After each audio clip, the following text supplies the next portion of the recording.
ही अॼोको जेको दर्स आहे उहो जुमातुल मुबारक जी फ़ज़ीलत जे हवाले सां आहे।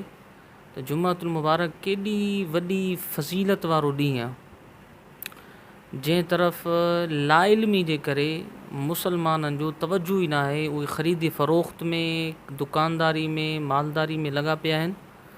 इहा सिर्फ़ु लाइल्मी थी वई आहे जो इल्म वारनि खां दूरि रहिया आहिनि। उन्हनि खे हर ॾींहुं हिकु जहिड़ो लॻे थो, जुमो हुजे या छंछरु हुजे या आचर हुजे, बल्कि का इल्म ई कोन्हे। हाणे हदीस पाक जेका तव्हां समाअत कई, इन हदीस पाक में आका करीम अलैहिस्सलाम जे फ़रमान जो मफ़हूम आहे त जुमातुल मुबारक जे ॾींहुं जेको शख़्स वेंझी तेंजी गुस्ल करे, ख़ुशबू लॻाए, तेल लॻाए, सुरमो लॻाए घर खां निकिरे थो अल्लाह जी इबादत जी नीयत सां, जुमातुल मुबारक खे अदा करण जी नीयत सां घर खां जॾहिं निकिरे थो त सरकार अलैहिस्सलाम जे फ़रमान जो मफ़हूम आहे त अहिड़ो कोई बि कंकरी या पत्थर अहिड़ो कोई बि न आहे जेको उन जे लाइ अल्लाह पाक जे हुज़ूर में बख़्शिश जी दुआ न घुरंदो हुजे। यानी तव्हां घर खां निकिरंदो, वेंदी तेंदी अल्लाह जी इबादत जी नीयत करे, जुमे जी नमाज़ जे लाइ, ज़िक्र जे लाइ, ज़ियारत जे लाइ, महफ़िल में वेहण जे लाइ, दीन सिखण जे लाइ, दीनी ॻाल्हियूं ॿुधण जे लाइ, त तव्हांखे बदिले में अल्लाह छा अता फ़रमाईंदो? तव्हांखे बदिले में पत्थरनि खे, बितरनि खे ऐं पत्थरनि खे सभिनी खे अल्लाह पाक हुकुम फ़रमाईंदो तव्हांजे लाइ, तव्हांजे करीम रब जे हुज़ूर में बख़्शिश जी दुआ कंदा त या अल्लाह हिन खे बख़्श, या अल्लाह हिन खे बख़्श, या अल्लाह हिन खे बख़्श, या अल्लाह हिन खे बख़्श। इहो केॾो एहसान आहे अल्लाह पाक जी ज़ात बरकत। और हदीस में है कि जो जुमे की अजान सुनकर जल्दी मस्जिद हाजिर हो गया, उसके तमाम गुनाह पाक हो गए, ऐसे कि जैसे आज ही वो अपनी माँ की गोद में आया हो। इन हदीस पाक जो मफ़हूम इहो न आहे त हिकिड़ो माण्हू नमाज़ मिस करे, नमाज़ मिस करण बि गुनाह हुआ, सख़्तु गुनाह हुआ, बल्कि कबीरनि गुनाहनि में शामिल आहे। त इन जो मतिलबु न आहे हिकिड़ो माण्हू नमाज़ बि न पढ़े ऐं चवे त बसि मां जुमो पढ़ी आयुमि, हाणे मुंहिंजा सभु गुनाह बख़्शजी विया।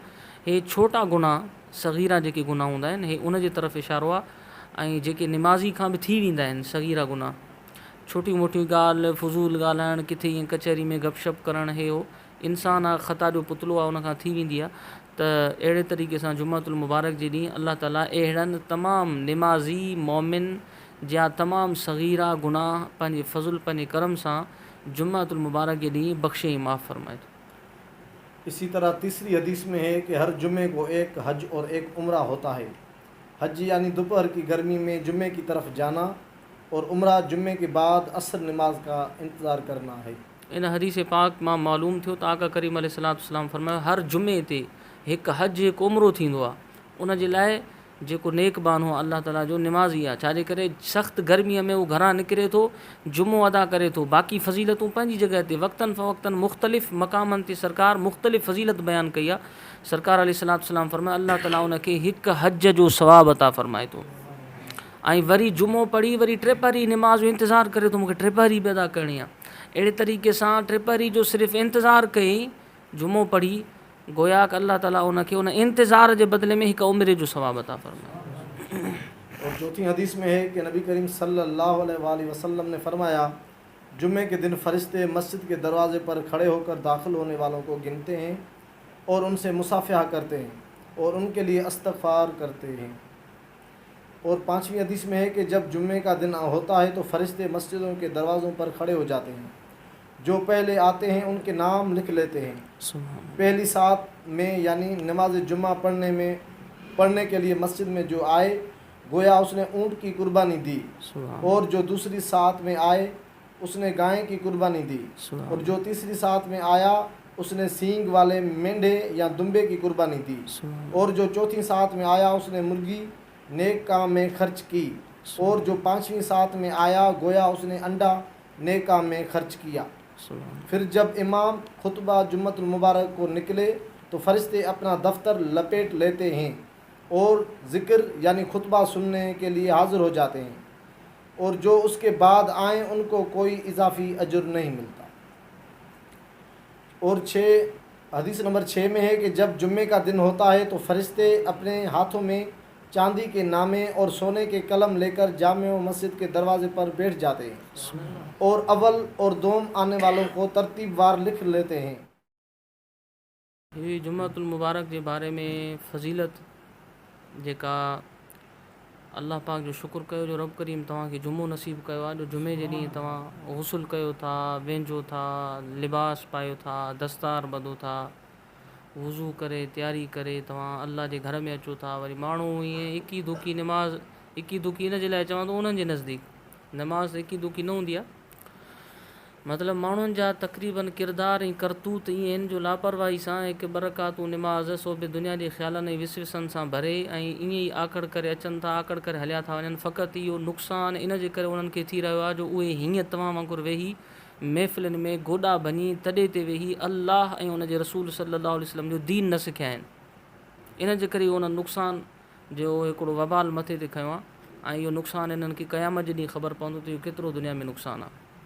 सो हीअ अल्हम्दुलिल्लाह मुर्शिदनि करीमनि जी निस्बत जो सदको आहे। हूअं ई बि रिवायात में अचे थो, बुज़ुर्गान दीन फ़रमाइनि था त जंहिंजो मुर्शिद न आहे उनजो मुर्शिद शैतान आहे, जंहिंजो मुर्शिद आहे त उहो लाज़िम मुर्शिद जी सोहबत में वेहंदो, दीन सिखंदो, उनजी रोज़ बरोज़ जेका ज़िंदगी आहे उहा मटिबी रहंदी, आहिस्ते आहिस्ते आहिस्ते मटिबी रहंदी। जंहिंजो मुर्शिद ई न आहे त उहो वेहंदो कंहिंसां, दीन कंहिंसां सिखंदो। अगरि कोई माण्हू उनखे ॿाहिरों सम्झाए बि त हेॾां ॿुधी हेॾां ॻाल्हि निकिरी वेंदसि, बेनिस्बतो आहे, ॻाल्हि निस्बत सां असरु कंदी आहे। त अहिड़े तरीक़े सां अल्लाह तबारक व तआला जो शुक्र कयो जो रब करीम तव्हांखे उन्हनि माण्हुनि जी सफ़ में, उन्हनि माण्हुनि जे टोले में शामिलु थियण खां बचायो आहे। तव्हां असां अल्लाह वारनि जी सोहबत में आहियूं ऐं उन्हनि जी जेको आहे सो मजलिस में महफ़िल में वेही अल्लाह उन जे रसूल जो दीन ॿुधूं था, दीन सिखूं था। अॼु न त सुभाणे तब्दीली ज़रूरु ईंदी। अॼु इल्म न हुजण जे करे जेका खामी आहे उहा इल्मु ॿुधण जे करे इनशा अल्लाहुल अज़ीज़ दूर थी वेंदी। मसलन तव्हां पहिरीं जुम्मतुल मुबारक में तव्हांखे इल्मु न हो त इहो केॾो फ़ज़ीलत जो ॾींहुं आहे, तव्हांखां सुस्ती थिए पई। अॼु तव्हांजे ज़हन में हिकु इल्मु आयो त अल्लाह जे नबी सल्लल्लाहु अलैहि वसल्लम केॾी फ़ज़ीलत ॿुधाई आहे त जुमे जी निमाज़ पढ़ण सां हिकु हज जो सवाबु मिले थो, टे पहरी निमाज़ जो इंतज़ारु करण सां हिकु उमिरि जो सवाबु मिले थो। ऐं जुमे जी निमाज़ ते अचण वारे जे लाइ कनकरियूं पथरियूं अल्लाह जे हुज़ूर में उन जे लाइ बख़्शिश जी दुआ घुरनि था। उनखां बाद में फ़रिश्ता ॿाहिरि गेट ते वेही उन जे लाइ बख़्शिश जी दुआ घुरनि था। उनखां अलावा हीअ सभु फ़ज़ीलतूं ॿुधाईंदे सरकार अलैहिस्सलातु वस्सलाम फ़रमाइनि था उहो निमाज़ी, उहो जुमे ते अचण वारो वीचारो जंहिंखे क़ज़ा सां जेको रोज़ानो हिकु टाइम ते ईंदड़ आहे पर इत्तिफ़ाक़ सां उन टाइम ते उनखे लेट थी वई आहे त फ़रिश्ता जेके गेट ते बीठा आहिनि उहे हिक ॿिए खां पुछंदा आहिनि नालो वठी त बाबा फ़लां शख़्स जेको आहे उहो हिन टाइम ते मस्जिद शरीफ़ में दाख़िल थी वेंदो आहे, अॼु छो न पहुतो आहे। नालो वठी करे हिक ॿिए खां उनजो अहवालु पुछंदा आहिनि। पोइ आख़िर में अल्लाह पाक जो हुज़ूर में दुआ कंदा आहिनि, या अल्लाह अगरि जेकॾहिं उन तुंहिंजे बाने खे जेको पाबंदी सां जुमे जी निमाज़ पढ़ण जे लाइ घर खां निकिरी ईंदो हुयो, पाबंदी सां हमा वक़्त सां उनखे ॾिसंदा हुआसीं, या अल्लाह अगरि उनखे मिसकीनी तंग दस्ती जे करे लेट थी वई आहे न अॼु, ए अल्लाह उनखे शाहूकारी अता फ़रमा। फ़रिश्ता उन जे लाइ दुआ घुरंदा। या अल्लाह जेकॾहिं बीमार आहे, बीमारी जे करे उनखे लेट थी वई आहे त परवरदिगार उनखे सिहत अता फ़रमा।